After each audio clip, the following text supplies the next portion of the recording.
Ya, bismillahirrahmanirrahim. Assalamualaikum warahmatullahi wabarakatuh.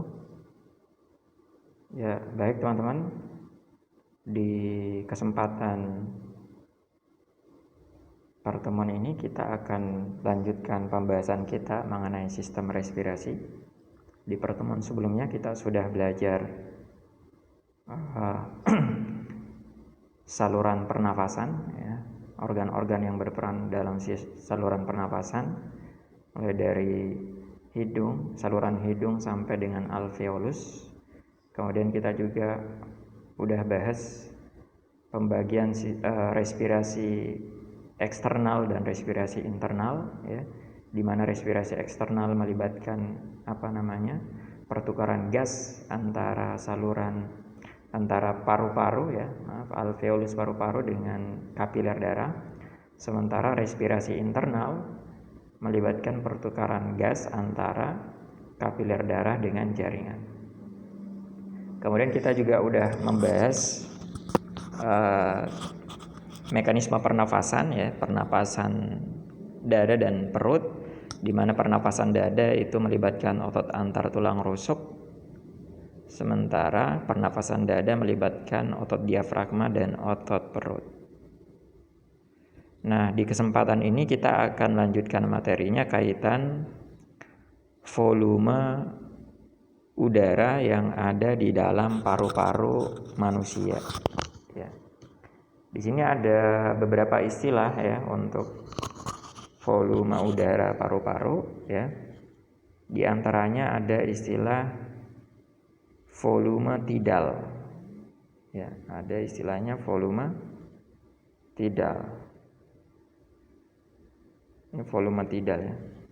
Apa volume tidal itu? Yaitu volume udara, ya, ketika seseorang bernafas biasa. Volume udara yang masuk dan keluar ketika seseorang bernafas biasa. Ya, jadi teman-teman bernafas itu secara tidak sadar, ya. Ketika teman-teman mengambil nafas inspirasi, ya, kemudian habis itu secara tidak sadar juga teman-teman melakukan ekspirasi, maka teman-teman melakukan udara yang masuk dan keluar itu kita sebut sebagai volume tidal, ya. Kurang lebih untuk orang secara normal atau secara umum itu 500 ml. Ya, istilahnya volume pernafasan biasa. Kemudian yang kedua ada namanya volume cadangan inspirasi. Ya, dicatat sendiri, ya. Kalau di sini bahasa Inggrisnya inspiratory reserve volume. Ya, volume cadangan inspirasi. Apa itu? Yaitu volume udara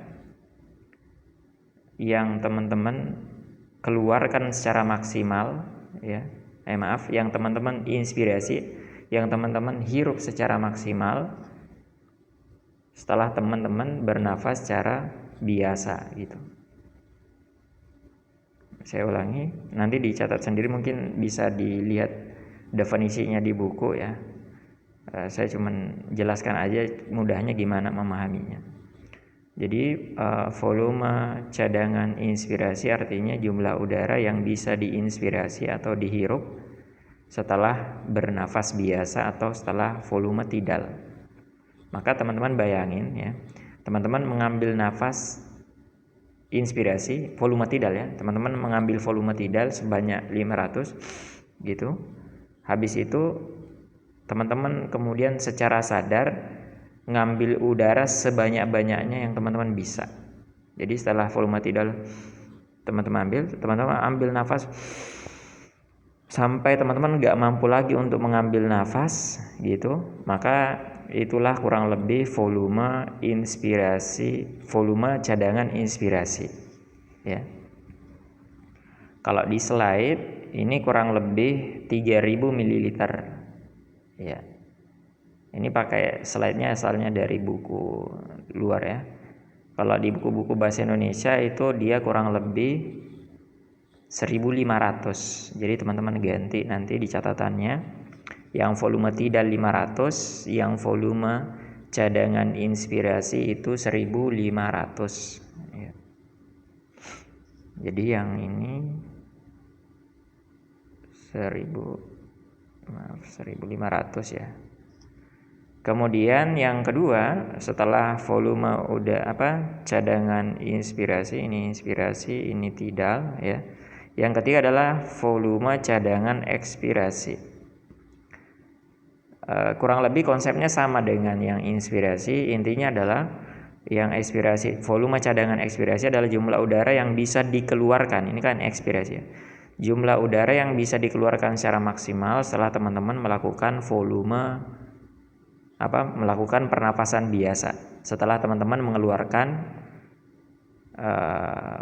udara sebanyak volume tidal. Jadi bayangin teman-teman keluarin dulu tuh volume tidalnya berapa? 500 ya. Teman-teman hembuskan 500 gitu. Terus setelah teman-teman keluarkan 500, teman-teman keluarkan sebanyak mungkin atau semampu teman-teman, semaksimalnya udara dari paru-parunya atau dari dadanya. Maka sampai teman-teman nggak mampu lagi, kurang lebih itulah namanya volume cadangan ekspirasi. Ya, dicoba aja sendiri ya. Ya, kemudian ada istilah yang lain ya. Yang keempat ada namanya kapasitas vital. Kapasitas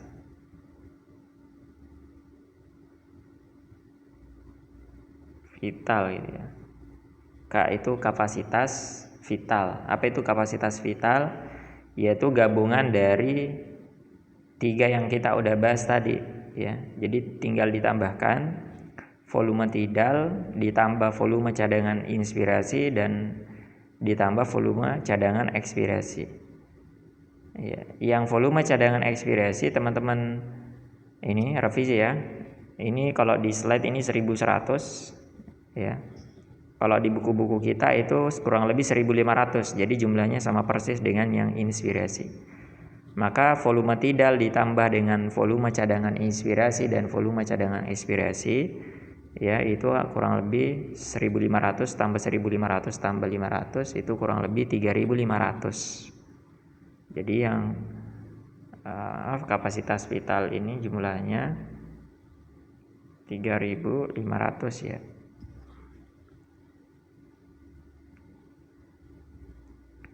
Gabungan dari ketiganya itulah kapasitas vital. Nah, jumlah udara yang bisa teman-teman keluarkan secara maksimal dari paru-paru teman-teman ya. Itulah istilahnya kapasitas vital ini ya. Jadi ada namanya yang keempat udara residu. Udara sisa ya. Jadi gabungan dari keempat-empatnya ya. Udah volume cadangan inspirasi, volume tidal, ekspirasi dan tidal itulah namanya kapasitas total dari paru-paru. Kapasitas total ya. Maka jumlahnya berapa ya? Jumlahnya ya sama kapasitas vital ditambah udara residu 3.500 tambah 1.000 ya. Jadi kurang lebih udara residu ini diperbaiki juga, ini 1.000 harusnya 1.000. Maka jumlahnya 4.500. 4,5 nah gitu. Maka udara residu 1.000 ya. Kapasitas total 4.500, maka kapasitas vital dikurangi tadi 3.500 itu. Maka ketika teman-teman pengen ngeluarin udara secara maksimal dari paru-paru kita ya, semampu apapun teman-teman pasti ada udara yang tersisa, itu namanya udara residu gitu. Maka yang mampu teman-teman keluarkan itu 4.500 dikurang 1.000, yaitu kurang lebih 3.500, yaitu tentang kapasitas vital gitu ya. Kita lihat contoh soal yang pernah keluar, volume udara yang masih tetap berada di paru-paru setelah ekspirasi kuat, yaitu udara. Jadi setelah teman-teman mengeluarkan secara maksimal, itu udara sisa atau udara residu ya.